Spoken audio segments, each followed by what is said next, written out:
mbokk yi jërë ngeen jëf seen ànd ak télévision Futur Média ñu am mbégte àndaat ak yéen soir d'info ci kàttanu borom bi Pape Mouhamadou Faye la ñuy dalal ñi ngi lay nuyu. ñu ngi lay nuyu Der. alors yow yaay président Union nationale des professionnels de l'automobile bu prétexte invitation bi mooy Zampa bi ñu samp démb ca Diamniadio mécanicien yi war fa yóbbu seen activité lu ci ëpp wala lu ci bëri. wala ñëpp lay doon d'ailleurs sax mooy doon première question bi ñan ñoo éligible ci site bi. ñan ñoo fa mën a dem ñan ñoo fa bismillah. salaamaaleykum Der. maa ngi nuyu téléspectateurs yëpp. di nuyu waa TFM. di tàmbale question bi si benn éclaircissement bu ndaw rek. je suis le vice-président. waaw donc président bi Mamadou Bamba Niang dafa nekk en déplacement. dama la yéene président rek. donc président la wax pourtant c'est bien écrit vice-président. vice-président waaw. donc man maay représenté aujourd'hui UNAPAS fii. donc UNAPAS d'abord mooy Union nationale des professionnels de l'automobile. donc commencé ñi ngi am récépissé en juin 2020. avant boobu. li nu njëkk def mooy créer benn panel boo xam ne da doon waxtaan tout ce qui est technique. Vente de pièces. et aide au dépannage. genre groupe WhatsApp la woon. waaw ngeen mujj gis ni. voilà war ngeen ko mën def association. très bien ñu gis ne gars yi intéressé wu nañ. après ñu def ko association di daje wut récépissé. pour formaliser wu au niveau de l'État du Sénégal. am na yeneen yu mel ni yéen. association waaw am na d'ailleurs je profite de l'occasion pour nuyu sunu mag yi. yi nga xam ne ñoo ñu jiitu. dox ba aujourd'hui ñu am Zampa bi. muy tout ce qui muy Promecabile Revas 1 2 MPA et cetera. donc ñun mën nañ ne ñooy caatu association yi. parce que bi nu amee yàggul. mais aujourd'hui ñi ngi liggéey boo xam ne ci secteur bi. am na solo. dinañ dikkaat ci lan mooy seen taxawaay. objectif yi yan action ngeen di dem mais ñu dem ci Zampa bi ñu wax. zone bi ñu aménagé mécanicien yi ca Diamniadio. bu ñu koy xayma 62 hectares et demi laa gis 52 hectares. bés bu yembe yëpp 400 ateliers. 88 magasins espace pour casse aussi. casse defe naa ci sama xam-xam amagu fi wala. am na ñu koy def non pour l'instant de manière informelle. ak fourrière donc ak même dispensaire boo xam ni ci phase 2 bi lañ ko war a def. voilà alors ci tolluwaayu liggéey bi. ndax ci ni ngeen xayma ak ni ma ko gisee loolu doy na ci mécanicien yi nga xam ne ñu ngi woon Dakar est-ce que dina ko mën a résorber. ak aussi ndax dinañu nangu dem. ndax naan xëy na foofu dafa sori. clients yi di ñëw di la fekk ba foofu. wala ndax dañuy tóoj oto yi donc mu am beneen business bu développé. à côté. les trucs annexes donc expliquez ñu nu mu demee pour ñun ñi nga xam ni xamuñu un peu comment ça se passe. bon d'abord li ñuy commencer mooy féliciter le président de la République. ci action bii mu def. parce que comme ni ma la ko waxee sànq mooy les associations yi nga xam ne ñoo nekkoon au niveau du Sénégal. dañ si yàgg dox bu yàgg. pour mën a am benn zone aménagée boo xam ne artisans yi dañ fay liggéey. donc tey bu ñu ñëwee ba nu am zone bi. c'est déjà un premier pas. et loo xam ne la lu am solo la te wane na ne État du Sénégal mi ngi xalaat artisans yi mi ngi bàyyee xel artisans yi. donc Zampa boobu ce qu'il faut savoir c'est que pour l'instant il y a que une cinquantaine de garages yu pare. donc si biir cinquantaine de garages yooyu attribution bi amagul. ci li information yi ñu jot. parce que ñun nekkuñu woon ci réunion yi. mais si information yi ñu jot ci suñuy mag. attribution bi commencé gul. et après lay am beneen phase boo xam ne dañuy dajeek l'association les chambres de métiers. ak la gouvernance pour mën a attribuer les 50 et quelques garages yi nga xam ne pare nañ. ñu attribuer ko aux associations. léegi 50 garages nga baal ma. mais mooy li may wax ñun bu ñu gisee garage mécanique yi ñuy demee fii naka lay demee da ngeen fay nekkandoo da ngeen di seddoo wala ku ci nekk da ngay am parce qu'on parle de 400 ateliers. léegi ndax hangar yi. dañ ko diviser mooy li ma wax moo tax ma bëgg a xam un peu concrètement comment ça se passe. parce que aujourd'hui concrètement comment ça se passe. lu si bëri xamaguñ ko. parce que defaguñu réunion de coordination yi. ak waxtaanaguñu ak membres yi. ba xam nu ñuy séddoo place yi waaw. mais ce qui est important à savoir. c'est que aujourd'hui UNAPAS vision am leneen la. C'est bien on a am nañ Zampa bi am nañ 50 et quelques ateliers mais aujourd'hui ce nombre bi nga xam ne moom lañ ñu jox lim ñu mën a causer mooy des guerres au niveau interne. C'est-à-dire su ma nee guerre niveau interne mooy 50 ateliers sur plus de 200 000 artisans xam nga loolu day compliqué. yéen secteur bi xayma ngeen seen bopp mët ngeen 200 000. non ñun UNAPAS kese on est plus de 700 garages donc jëlal 700 garages nga multiplier ko par 5 au minimum 5 ateliers 5 apprentis. Le président de la République. ah ok voilà oui 200 000 ñuy yëngu ci secteur voilà bi. mais ni nga wax jiite garage ak yooyu. exactement waaw ak moom. soo xoolee président démb mi ngi ne 1 million d'acteurs. L'État évalue à 1 million d'acteurs ñi nga xam ne ñoo nekk artisans et les personnes gravitant autour de la mécanique automobile. loolu it jar na leeral ndax maa ngi dégg magasin mooy aussi ñi jaay pièces détachées ñi jaay oto ñi jaay pièces ñi jaay oto les mécaniciens les tôliers les parce que déjà côté artisanat automobile dafa bëri secteur. Par exemple ñun li ñu proposé État au niveau de l'UNAPAS mooy defar nañ 52 garages c'est très bien mais 50 hectares yi ci des nañ ñu ko lotiseel jox ñu ko parce que lu tax ñu wax loolu lotissé jox leen ko pour def lan foncier pour def garage sous des conditions avec une commission de surveillance et de contrôle ñun on est prêt à trouver nos propres bailleurs pour mën a aménager garage yooyu selon nos normes parce que lu tax ma ne selon nos normes aujourd'hui il y a plusieurs types de corps de métier ci biir artisans yi y a les tôliers par exemple tôliers yi ñoom mën nga leen defal benn hangar ñu nekk 100 ci biir hangar bi am ay compartiments yu ñuy préparer am benn cabine de peinture pour les peintres donc là tu absorbes plus de 200 personnes en même temps ci benn hangar ci benn site et aujourd'hui damay jël chaque fois exemple ma ne le salarié qui a 500 000 francs moom ci 500 000 francs da ci am kër am ci oto yor ci këram c'est parce qu'il est organisé oui alors que ñun aujourd'hui on peut avoir 50 000 francs par jour 50 000 boo ko multiplier par 24 jours ouvrables c'est presque 1 500 000 combien de bac plus 7 ont 1 500 000 aujourd'hui ñun li ñu bëgg mooy il y a pas plus solvable que les mécaniciens amul les artisans en global amul pour yow rek sa oto tey bu paane di nga remuer ciel et terre pour defar ko pour mën a yóbbu xale yi dem liggéey yi et cetera donc y a pas plus solvable que nous ñun li ñu bëgg mooy le foncier foncier boobu on est prêt à accompagner l'État comment nañu jox foncier les bailleurs sont là nationaux et internationaux et on a fait des études de projet yoo xam ne dinañu permettre ñun ak suñuy normes ak suñuy ak évidemment contrôle état bi ñu mën a taxawal ay ateliers modulables yoo xam ne pour benn atelier par exemple plusieurs personnes dinañ fa mën a daje. mais léegi selon modèle bi ngay wax nii ak seen propre bailleur est-ce que tamit du indi un peu anarchie wala bu ñu leen joxee foncier bi. da ngeen di def ay normes harmonisées xam nga li may bañ mooy ni ma wax kee tabaxee.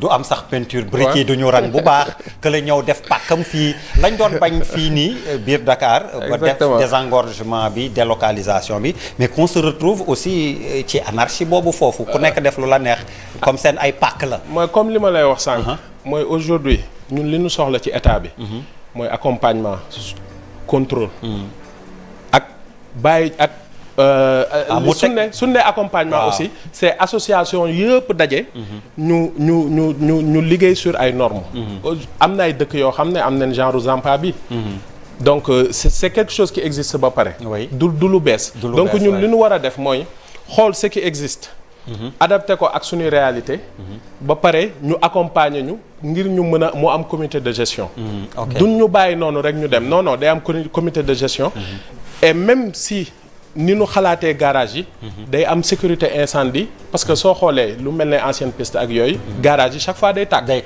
donc c'est parce que dans la conception on n'a pas prévu la sécurité te ñun nag si li nu bëgg fi nu bëgg dem ñi ngi prévoir sécurité incendie yi bouche de kii pour pompiers yi et cetera te loolu li ñuy laaj état seulement ñun en tout cas waa UNAPAS parce que y a d'autres associations te on a entendu les discours d'hier donc ku nekk ak sa objectif mais ñun suñu objectif mooy accompagner l'État comment nañu jox foncier on est solvable. Les banques sont là, l'État a mis en place des mécanismes. DER, 3FPT, BND, et cetera. Mais boo solvable dañ lay lebal xaalis nga liggéey. Donc on a des bailleurs nationaux et internationaux. et jàpp nga tamit objectif bi ñu ci jublu foofu noonu. ak 62 hectares et demi yi ñuy wax war na mën dégager la totalité mais vraiment des mécaniciens ak garage yi nga xam ni bon je vais les appeler à ciel ouvert pour ne pas dire autrement est-ce que ñoom ñëpp xaj nañ fa ndax aussi mooy li ma la doon wax yanu na maana koo xam ni boo paanee fii ni ngay wax yaa ngi joxe sama exemple ma nekk Dakar paan fi war a ñëw ci yéen Diamniadio le coût que cela va me coûter parce que oto bi mënatul daw ça veut dire dañ ko fay yóbbu soit dañ koy lenge te autoroute à péage bi xam nga amul takkante oto jaar fa c'est aussi toute une logistique et toute une autre organisation que cela pose donc ñaari question laa ci ndëxëñ ndax mën na dégager absorber li fi nekk ci mbedd yi fii nii ci garage mais aussi ndax xalaat ngeen client bi nga xam ni Sicap Rue 10 la paane Sacré-Cœur la paane Jëppal la paane Castor war a ñëw seet si leen ba foofu pour defar otom bon man loolu li ma siy tontu mooy d'abord pour absorption bi moi je pense que l'objectif de l'État ne doit pas être sortir tous les mécaniciens à Diamniadio des garages de proximité mënul ñàkk am na mënul ñàkk ay garagistes formels yu nekk ci benn cadre yor ko ni mu ko war a yore di mën a dépanner sur place nekk fi nu war a nekk et cetera objectif bi mooy ñi nga xam ne amuñu fu nu nekk ci mbedd bi di garer ak yooyu comment les délocaliser et comment les recaser objectif boobu ñun d'accord nañ ci te ak modèle bi ni nga xam ne UNAPAS mi ngi ko bëgg a proposer état on a plusieurs types de garages allant de 32 mètres carrés à 250 ou 500 mètres carrés donc là c'est nombre de garages bu énorme pour 50 hectares yaa ngi imaginer 32 mètres carrés ba 500 mètres carrés donc nombre de garage bu énorme la pour 50 hectares mën na jël ñëpp ñi nga xam ne amuñu garage amuñu fu nekk ci mbedd bi donc 50 hectares yi c'est largement suffisant pour mën na jël lu bari léegi nag il va se poser ni ma la wax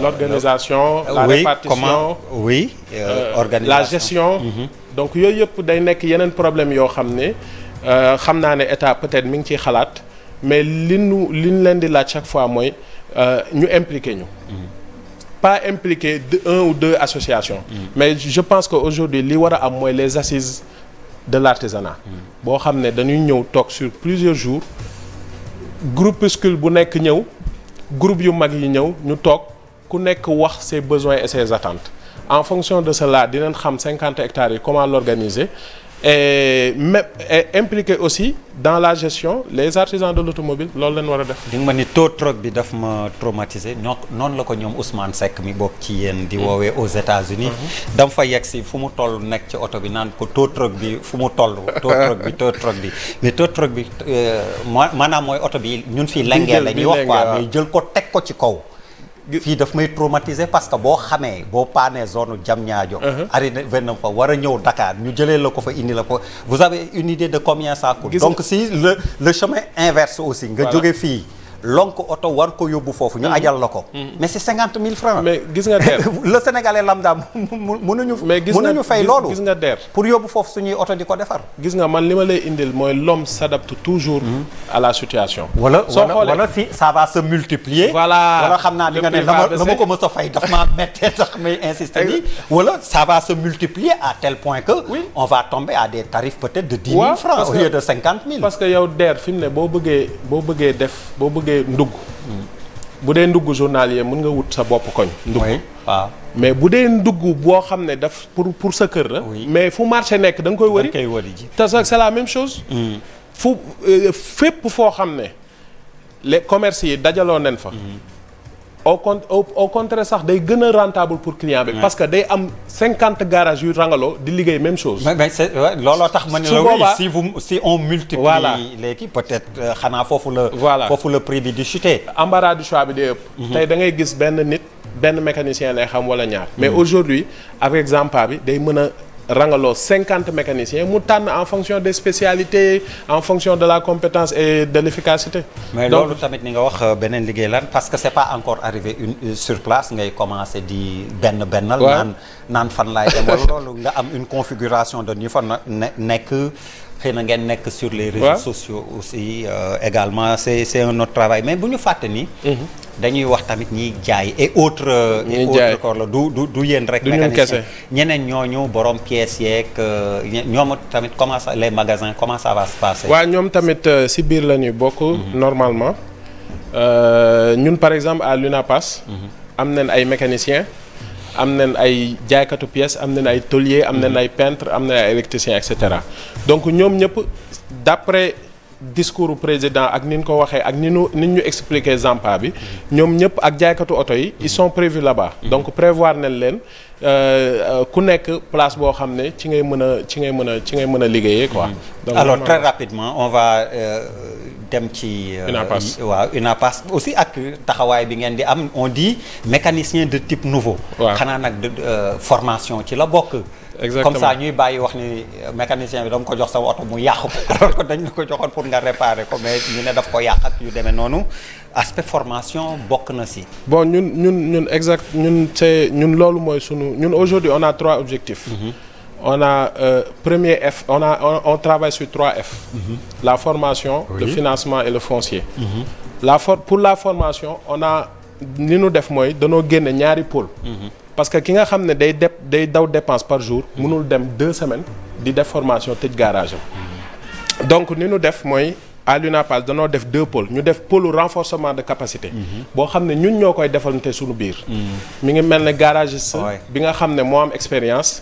mës a am benn panne wala am benn module boo xam ne jàng na ko mu jox ñu ko.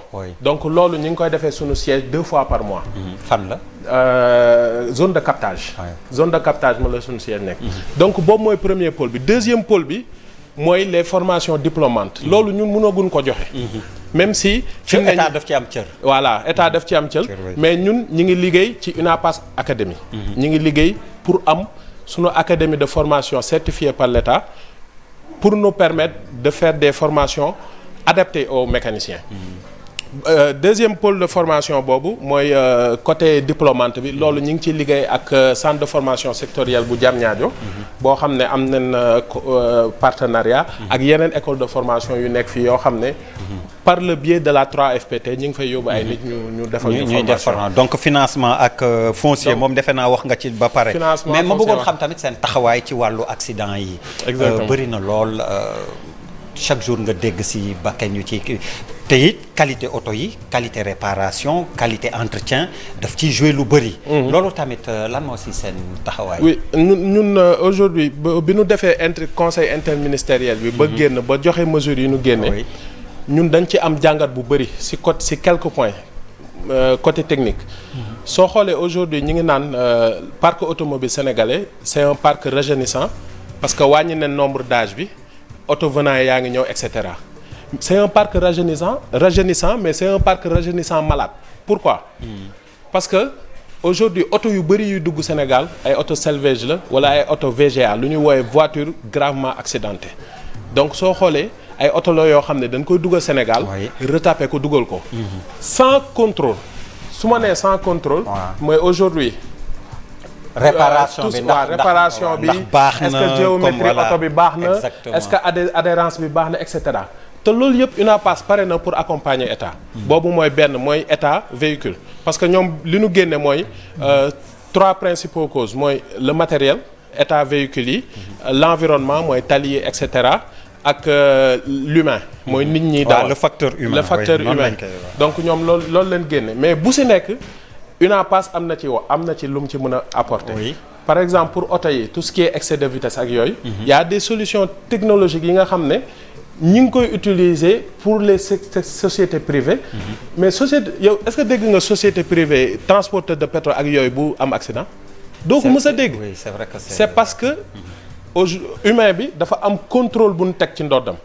y a des systèmes yoo xam ne ñun on est prêt à non seulement accompagner l'État si fourniture bi mais accompagner aussi la gendarmerie ci interprétation bi par exemple je vais prendre Oui, benn exemple bu ndaw voilà, mooy tout ce qui est tachygraphe.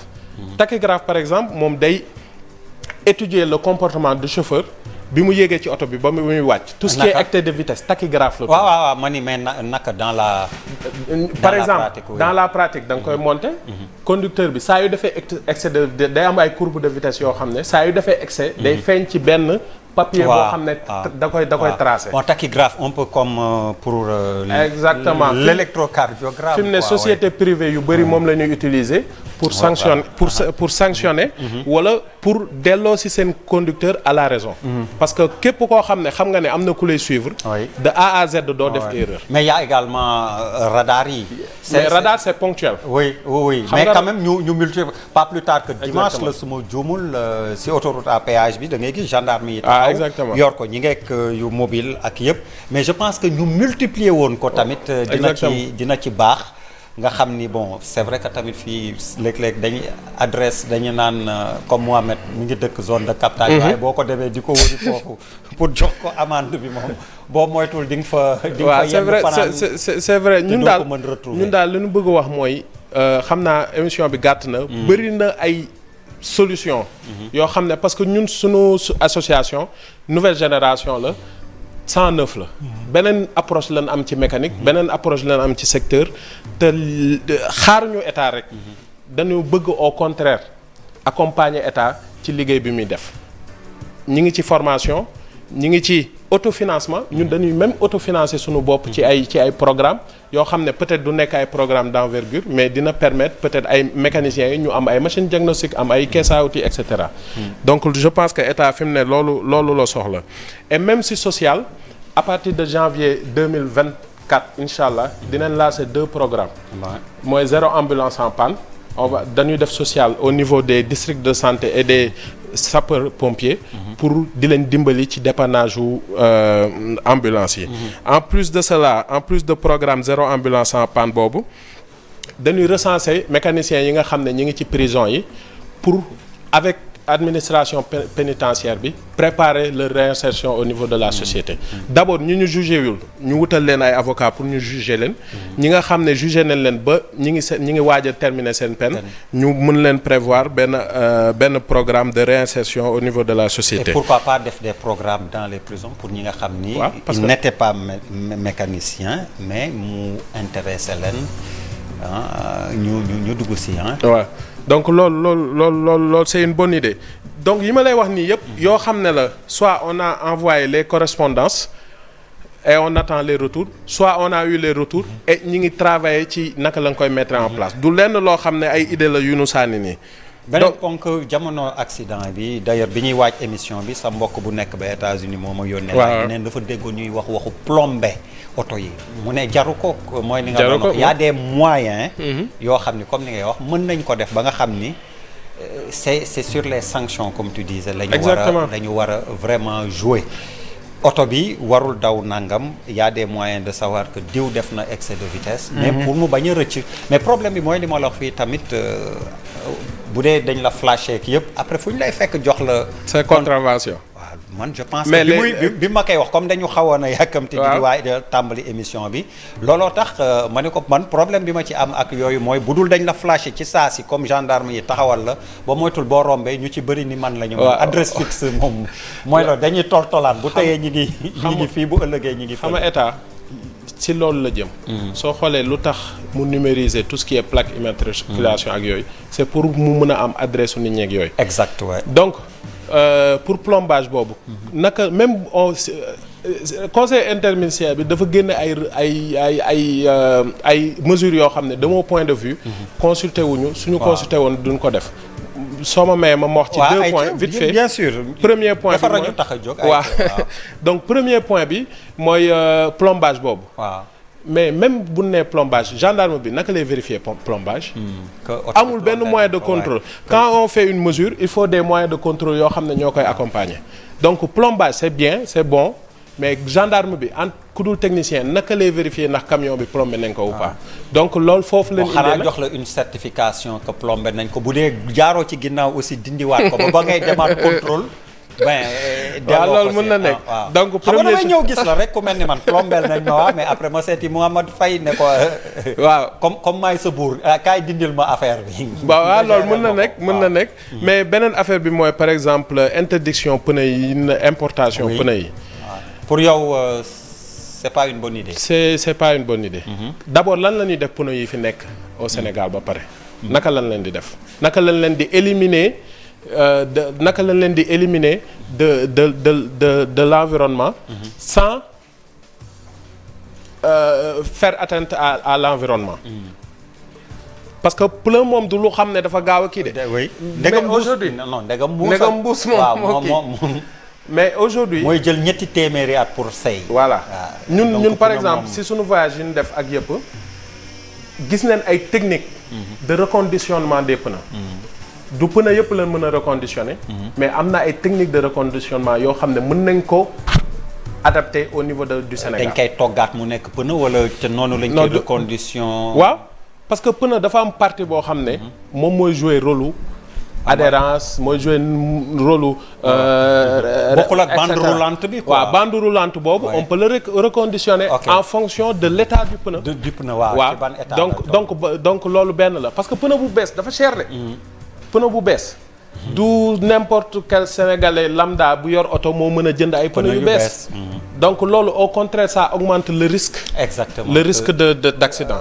parce que nit ki bu mënul jën changer pneu day dem ba day romb durée de vie bi di donc loolu ay yeneen solution la yoo xam ne ñun en tant que technicien mën nañ ko proposer état te mën nañ leen si ñun dañoo sob di laajte rek yoon nekkul ni nga wax dama mos dem ci benn garage di benn pneu 1 million xaw ma non pneu dafa cher mooy nu ñuy tuddati yooyu nga xam ni c'est increvable green xaw ma lan eagle fly eagle xaw ma man déjà pneu bi ma waxee prix bi dama tiit ba gis nga jàpp ma tur bi non pneu métier la moteur bi jéem ma ko jàpp simple bu kii day yegg ay 120 000 yu bees donc imagine toi nga war ci changer 4 y a des pneus à 250 000 et plus je ne veux pas faire de publicité mais mun naa leen lim waaw et plus donc aujourd'hui il faut jibi jeey day def fii auto mag mais gënuma xam bi ma daan def sport ni ma xamee football bi noonu laa xamee woon auto yi mais bon cërëm la voilà ñu lay gërëm waxtu yi daf ñoo dab xibaar yi léegi nii damay dellu si waat yaatal ko kon ñu jàpp rek ni ñi ngi jëm ci des mécaniciens de type nouveau mun ngeen ñu ko dig waaw loolu moom ci loolu lañ en tout cas li nu mën a wax mooy ñun suñu association ñi ngi togg mécanicien yu bees mécanicien d'abord yu jàng mu nekk alxuraan wala français mais mécanicien yu am beneen vision ci secteur de l'automobile jërëjëf Pape Mouhamadou Faye jërëjëf Der ñi ngi lay gërëm di la sant di gërëm ñëpp ñi jàpp ci émission bi ba mu yemb léegi ñu ñëw ci xibaaru marax yi gannaaw gi ñu dellu si waat gannaaw Chérif Cheikh Ahmed Tidiane Chérif Diop ci nasaraan bi ñu mottali soir d'info ci nasaraan tamit lay doon jërë ngeen jëf